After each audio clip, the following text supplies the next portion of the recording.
Bonne année 2023 et bienvenue sur Héros Vagabond, le podcast des imaginaires du changement. Je m'appelle Christelle Gentot, je suis artiste nomade et j'ai passé près d'un tiers de mon existence sur les routes.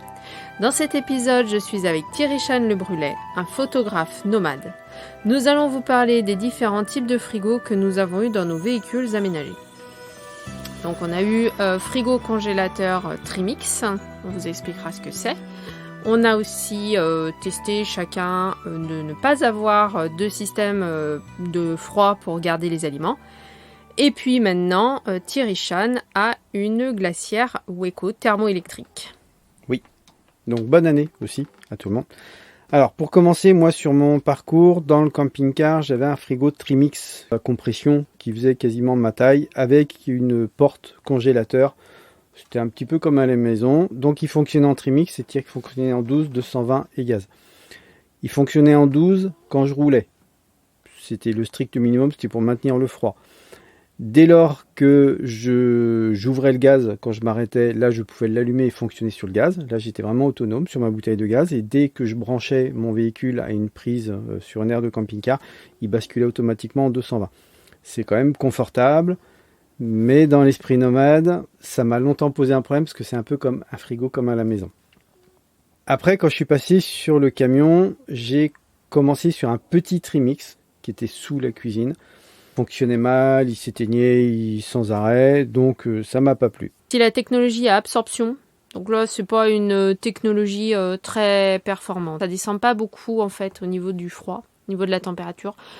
Donc du coup, quand il fait chaud, c'est pas trop terrible. Par la suite, j'ai eu une période vegan. Donc là, je suis passé sur une période sans frigo.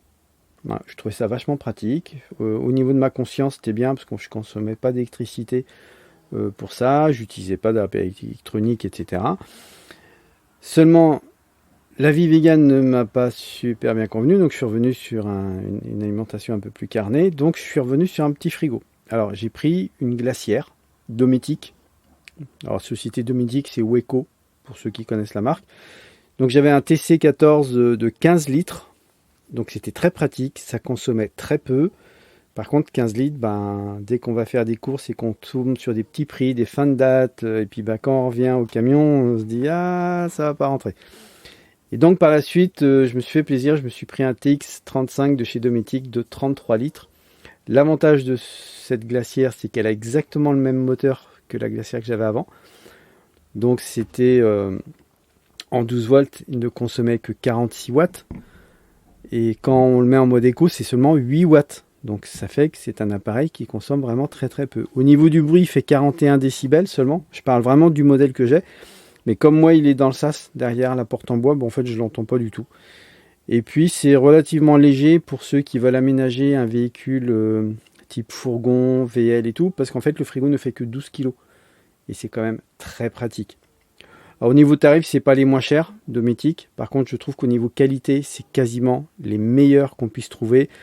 Moi, mon modèle, on le trouve sur Internet de 250 à 300 euros. J'ai pas de lien affilié ou quoi que ce soit. Je suis pas sponsorisé. Donc voilà, moi, pour le Dometic que j'utilise actuellement. Et c'est une technologie thermoélectrique. Alors, la technologie thermoélectrique, en fait, c'est selon les marques. Ça permet de descendre de 10 à 30 degrés sous la température ambiante. Moi, j'ai de la chance, Dometic étant tellement de qualité, on descend à quasiment près de 30 degrés sous la température ambiante. L'été dernier, quand il y a eu un cagnard monumental qui faisait 35 degrés dans le sas, il descendait quasiment à 5 degrés. Donc, moi, je suis vraiment sous les 30 degrés. Ça fonctionne super bien. Voilà, moi, j'en suis content. Alors pour ma part, vu que j'ai commencé dans un camping-car qui était très bien aménagé, j'avais un frigo congélateur Trimix.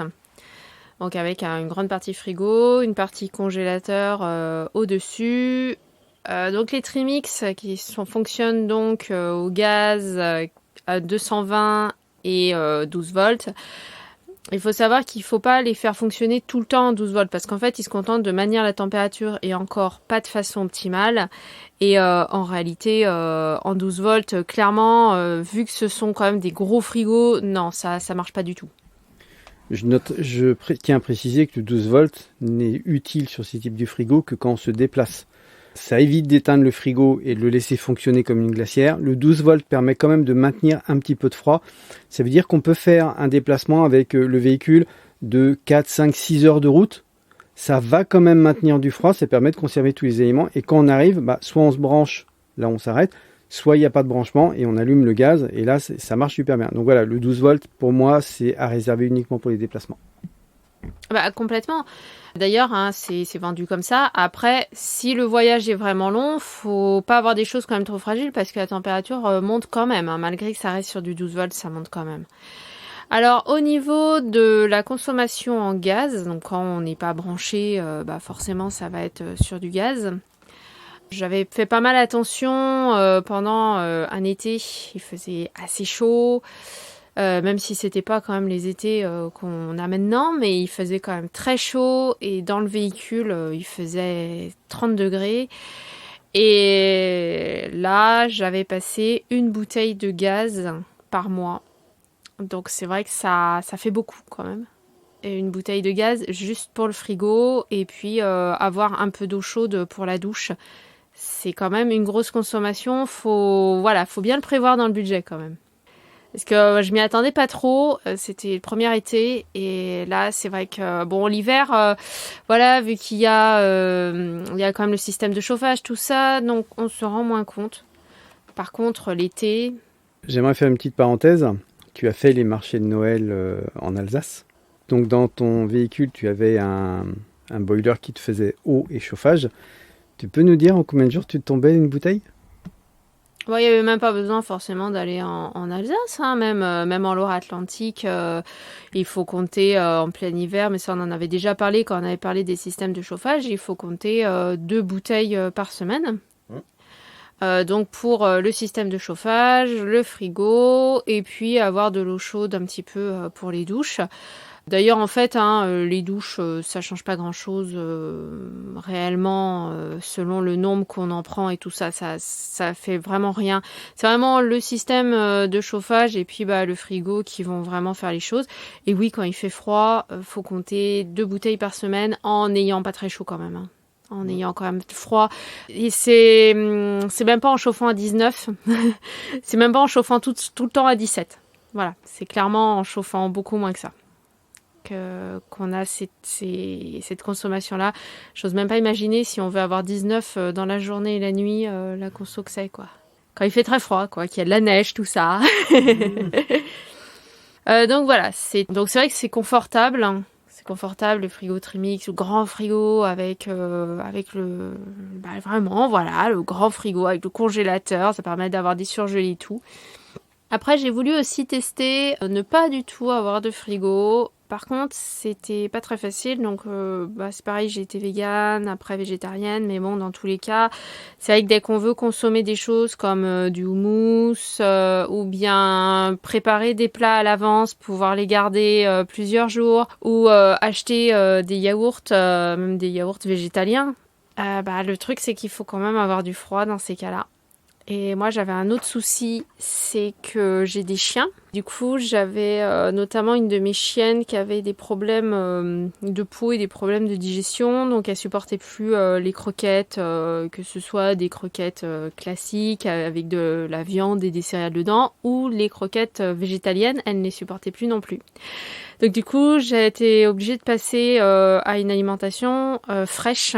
Et là, ça a été très compliqué parce que pas de frigo, alimentation fraîche. Je me suis retrouvée à aller faire les courses tous les jours ou tous les 2 jours. Donc là, au niveau de l'organisation, c'était juste hyper compliqué. Donc voilà, quand on n'a pas de frigo, faut vraiment avoir un mode de vie qui s'y prête et il faut quand même être conscient des limites parce que on se rend compte que c'est quand même très pratique d'avoir ne serait-ce qu'une petite unité qui permette de garder un peu au froid et surtout l'été. L'été, là il y a rien qui se garde quoi. À part les légumes, les céréales quand elles sont pas encore cuites, des choses comme ça quoi. Par contre tout ce qui va être les yaourts et tout ça, les préparations qu'on peut faire et tout, tout vire vraiment très très vite. L'été, c'est assez la catastrophe. Parce que bon, l'hiver, on peut encore s'arranger. Bon, bien que maintenant, les hivers sont de plus en plus doux. Donc, même l'hiver, c'est pas toujours facile. Mais autrement, voilà, quand il fait froid, on peut s'arranger, mettre des choses, même sous le véhicule et tout ça. Donc, ça va. Par contre, l'été, c'est compliqué. Voilà, c'est compliqué. Si on veut pas aller courir, faire les courses tous les jours ou tous les 2 jours... autrement, ça allait tant que mes chiennes, elles étaient aux croquettes.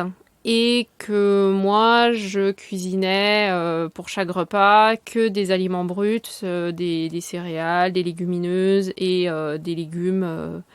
Voilà. Par contre, là, il y a aucune préparation autrement. Pas de yaourt, pas de choses comme ça, quoi. Donc, c'est vrai que ça a des limites. La glacière thermoélectrique, en effet, Weco, ça, c'est super bien. Là, j'ai découvert avec Thierry Chan.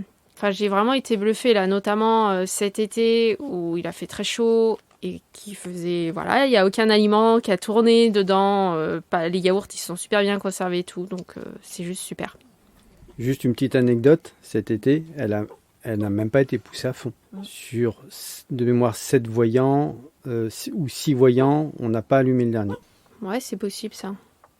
En tout cas, c'est vrai que c'est très pratique. Le seul petit bémol, c'est que là, ça va qu'il y a un sas dans le camion et que le camion est assez grand et que moi, je dors à l'autre bout parce que j'ai une ouïe extrêmement fine et autrement, je l'entendrai quand il s'allume. Alors, il s'allume pas en permanence, hein, il s'allume par intermittence, mais c'est vrai que ça fait un petit bruit, ça souffle un peu et du coup, moi, je l'entendrai, oui, je l'entends du coup.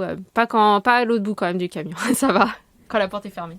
Alors du coup, moi je propose une alternative pour ceux qui veulent acheter ce type de glacière et l'installer dans un véhicule léger.